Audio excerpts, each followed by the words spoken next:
Mr. Edit Man presents. What is the most WTF thing you have experienced/seen during a flight?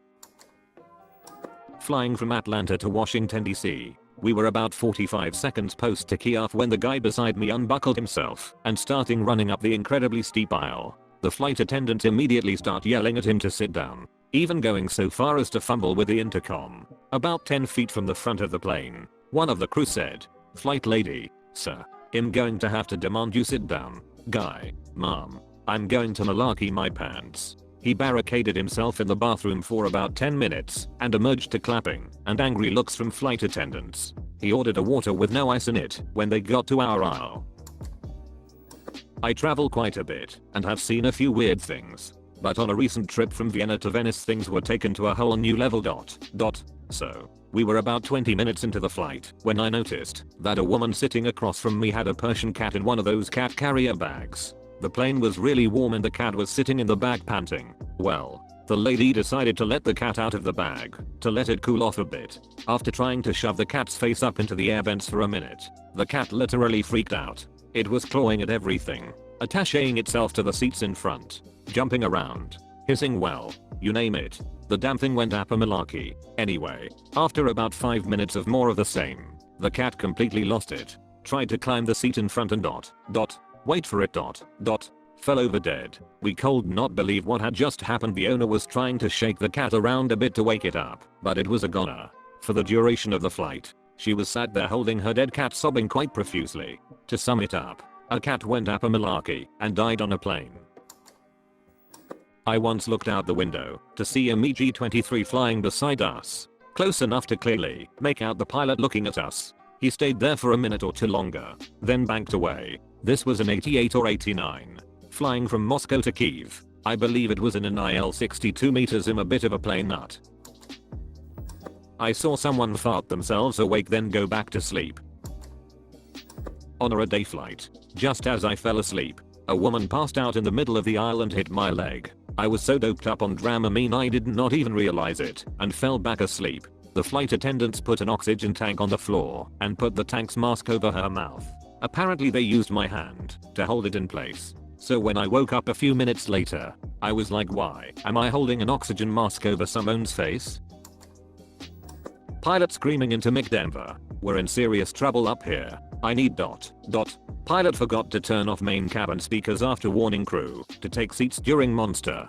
40,000 feet. Hailstorm. We dropped out of the sky when hitting huge air pockets. Bags and people flying everywhere. But the scariest thing was hearing the pilot's panicked voice scream that announcement. We all thought we were doomed. Here are the details and you tell me it's not a freaking air pocket. We're flying from SF to Cincy. In the middle of the flight, the pilot announces to fasten belts because they are expecting a bumpy ride. Apparently there is a very tall weather disturbance that had been reported. Just prior he casually announced that we were at 40,000 feet. Expected time, etc. I believe 40,000 was the number, but it may have been a bit less. After the announcement we hear pop, pop, pop up, pop, tons of them, and we're all like, WTF. Really bumpy. Turns out it was giant hail hitting the plane. Really bumpy. Pilot again announces more sternly for all crew to take seats and no one get up. Really bumpy. Then wham. We freaking fell out of the sky. There is no other way to describe it. It was like you were just sitting in a chair suspended from a rope at the top of a cherry picker and someone cut the rope. Drop. Then wham. It's like the plane landed in an enormous vat of cream filling. Sorry. That's what it was like, kind of soft, but still a big jolt. But more on one wing than the other. So the plane landed askance, and all sorts of malarkey went flying out of the right bins to the left, nailing people in the heads. Some people not completely, or at all buckled. Idiots. Flew up and hit the ceiling then back into their seats. Screaming everywhere. Absolute chaos. Then, FML. The pilot screams over the intercom, "Denver, we're in serious trouble up here. I need," and a few other words we could not understand. Freaked everyone out. He forgot to turn off the cabin speakers from the earlier announcement. Rough. Then drew up again. Same thing but a much harder landing. I mean we dropped for what seemed like minutes, but was probably 10-15 seconds. Wham. A much harder landing. Malarkey flying everywhere, people crying, praying, screaming. Nuts. We cruised through that, and it became smooth again. Pilot later announced that he was sorry about the mistaken overhead announcement, etc. He also said that the current altitude was something like 18,000 feet. Whatever the exact numbers were, we had friggin' dropped about 10,000 feet 2 miles. It was the worst of my 500,000 plus air miles. You never heard so many people clapping upon landing. I walked onto the plane and gave the first steward I saw a bag of Hershey's miniatures. This is for the crew. The whole flight I was given free headphones and all the free drinks I could handle. I tried to pay, but she just kept giving me my money back with every drink. I was about 15 and flirting with a cute girl in the seat next to me. My family was about to row back with my younger brother, and the lady that occupied the third seat pretty much set me up the entire flight. This old lady was the best wingman ever. Anyway, I get up to use the restroom and she says she has to go too. She gets out first and I'm waiting for her to finish up. We have been flirting pretty much the whole flight and she knows that I'm right behind her in line. So she finishes using the bathroom and I walk in. Right there in the toilet is a gigantic unflushed malarkey. To this day I have no idea how you respond to something like that. Not really a WTF, but kind of funny. So we're flying out of Cleveland and the pilot comes over the PA and gives his welcome. Blah blah, so we're just leaving Cleveland. We should be in ... and then slightly under his breath. But not quiet enough that everyone else did not hear. He says ... where the hell we going? Long pause ... Chicago. Everyone laughed. A good times in high times. I sat beside a Scientologist who tried to convince me to go into business with him. He would not explain what the business was. Sounds legit. An autistic man walking up one of the aisles in first class, pants down, pooping the whole way.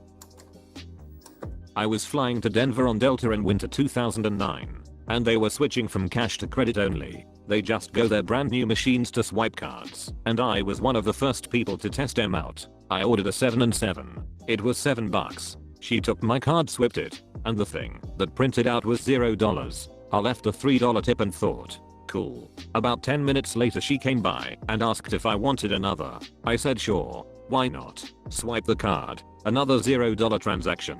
Bought lunch. $0. So I ordered 4 more 7 and 7s and got hammered for around $20 in tip. Checked my bank account the day after and sure enough, only the tip showed up. I have no idea what happened, but that was one happy flight attendant.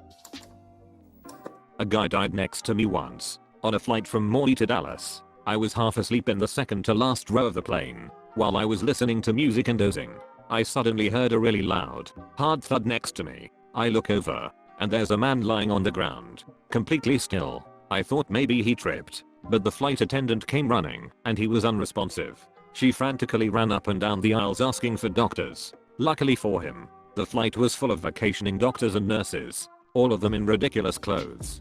2 of the doctors who came back were in Hawaiian shirts and golf attire, and the female nurse who came back was wearing a very strappy, revealing blue Hawaiian print dress. The doctors tried to wake the man up, but he was gone. I was surprised to find out just how much medical equipment they have on commercial flights. The docs whipped out a portable defibrillator and shocked the guy, then set up an 4th drip for him.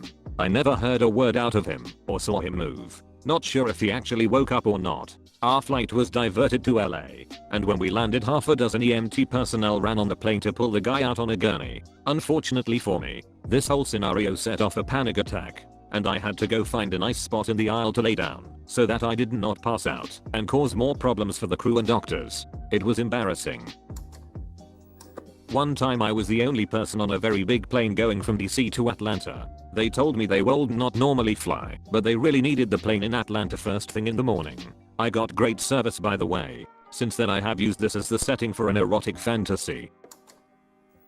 An older man unsuccessfully attempting to get a hand job from his wife in the seat ahead of me. Honey, I got the blanket in place. On a similar note, I was on a flight from Amsterdam to Leeds Bradford Airport. You know those paper bags they have for vomit? Well, a guy used one of those to take a dump.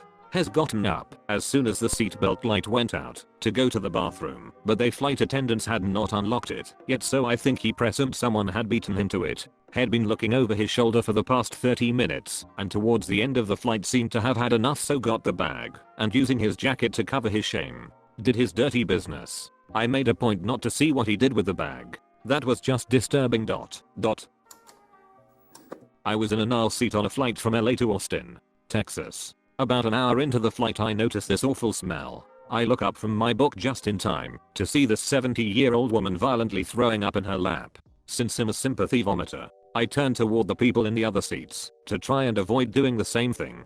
After about a minute of this and the rancid smell of old people vomit, she is led to the bathroom. As she is leaving her seat, she malarkeys herself in the seat. So I get to spend the rest of the flight gagging as this malarkey and vomit aroma rapes my nostrils. The flight attendants tried to clean it as best they could, but it made no real improvement. To sum it up, old woman throws up and malarkeys herself on a flight from LA to Austin.